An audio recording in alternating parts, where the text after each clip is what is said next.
விஜயோட ஃபோட்டோ வைக்காமல் விஜயை பற்றி ஒரு நியூஸ் சொன்னால் போகாது போல், அந்த அளவுக்கு இருக்கு நிலமை. சரி பரவாயில்ல அப்படின்ட்டு விஜய் ஃபோட்டோ வச்சு சொல்லிடுவோம் அப்படின்னு வந்துட்டாங்க.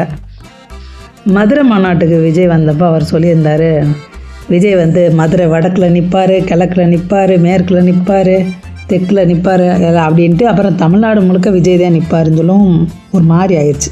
ஒருத்தர் வந்து 2 தொகுதியில் தான் நிற்பாங்க, என்னடா அப்படின்னு. அப்புறம் பார்த்தா அவரோட கட்சியிலேருந்து நிற்கிற எல்லாருமே விஜய் தான் அப்படின்னு சொல்லிவிட்டாரு. இப்போ அடுத்த கட்ட நகர்வா என்ன சொல்லியிருக்காருன்னா, விஜய் வீட்டை விட்டு வெளியே வரமாட்டாருன்னு ஓயாமல் சொல்லிகிட்டு இருக்காங்க. ஓட்டு போடுறப்போ ஒரு வீட்டிலேருந்து விஜய் வெளியே வருவார், அப்போ தெரியும் அப்படின்னு சொல்லியிருக்காரு.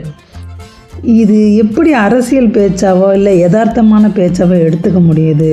அவ்வளோக்கா ஒன்றும் சரியாக படலையே அப்படின்னு எனக்கு தோணுச்சுங்க. அதை மக்கள்கிட்ட கொண்டு சேர்க்கணும்னு நினச்சி காமெடி பண்ணுறேன்னு நினச்சி ஒரு விஷயத்த பண்ணேன்.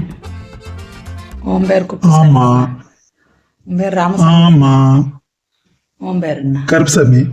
உன் பேர் ஐயாச்சாமிங்க. ஜாக்கிரதையாக இருந்துக்கோங்க. எங்க அம்மனி ஒரு ஆள் உங்கள் பேரையே மாற்ற பார்க்குறப்பல